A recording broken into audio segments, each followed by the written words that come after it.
রায়পুরা পান্থশালায় যদি আপনারা ঘুরতে গিয়ে যদি একটু বিনোদনের জায়গা খুঁজতে চান তাহলে কিন্তু আপনারা চলে যেতে পারেন 20 টাকায় টিকিট কেটে ছোট সোনামণিদের আনন্দ পার্কে। কারণ ভিতরে কিন্তু খুব সুন্দর একটি জায়গা।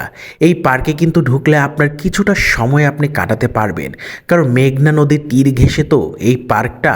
আর এখানে কিন্তু ছোট সোনামণিদের জন্য খেলাধুলার অনেক ব্যবস্থা আছে। আর ছোট ছোট বাচ্চাদের জন্য কিন্তু টিকিট একদম ফ্রি। গার্জিয়ানদের সাথে যদি বাচ্চারা যায় তাদের টিকিট টোটালি ফ্রি।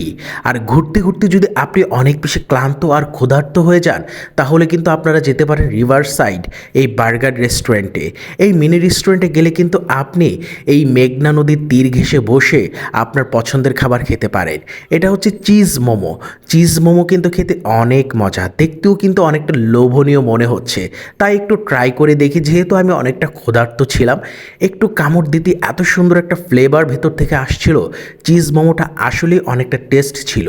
আর মেঘনা নদীর তীরে বসে আপনি যদি এত মজার মজার ফুড টেস্ট করেন তাহলে কিন্তু আপনার ভিতরে ফিলিংসটাই অন্যরকম হয়ে যাবে।